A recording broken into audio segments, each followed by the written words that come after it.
That's right, Robbie. Great night for football out here in Tempe. The second straight home sellout for the Sun Devils, back-to-back.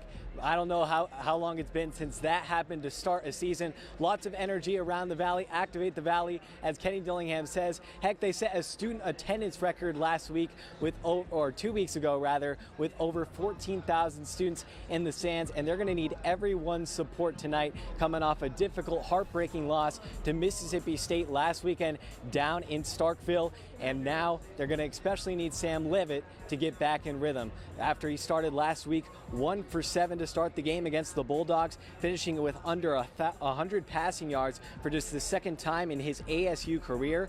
Ironically, the other occasion that happened was also against Mississippi State.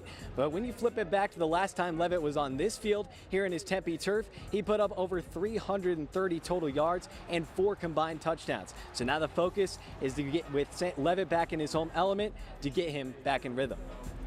Yeah, I just think we got to give him some easy completions early, or a big play down the field early. Something that gets them, going. We've struggled to get them going, and like I said, that's on me. I gotta find better ways to get them going. So I think there's really 3 to 4 ways. A quarterback run gets a quarterback going sometimes if you're feisty, right? And he's a feisty dude. So there's so many different ways to get a quarterback going. We just got to do one of those 4 to 5 or 4 ways in my mind to get them going. Just to get in rhythm, I think I just got to start, banging stuff early, playing underneath, and then eventually work down the field as the game goes on. Kind of like, Coach Arroyo phrased it pretty well in basketball. When you come out, you're not just pulling, deep threes. You're getting to the rack and getting a free throw, so stuff like that.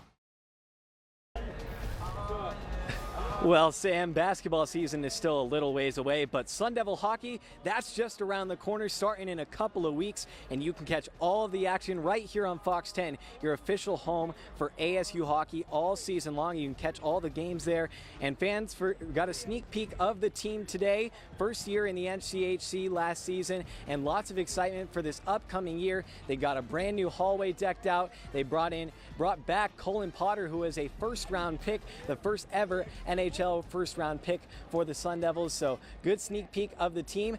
Fans hitting the ice before they're hitting it out here in Tempe. You go from cool to hot, expected to be just a little under 100 degrees, so not too bad for mid-September. But as I said, back-to-back sellouts for the Sun Devils. Fans going to begin to file in here soon. Should be a tough battle between the Sun Devils and Texas State. Texas State coming off a 2-0 start with over 40 points in each of those wins, and ASU trying to bounce back from an early season loss.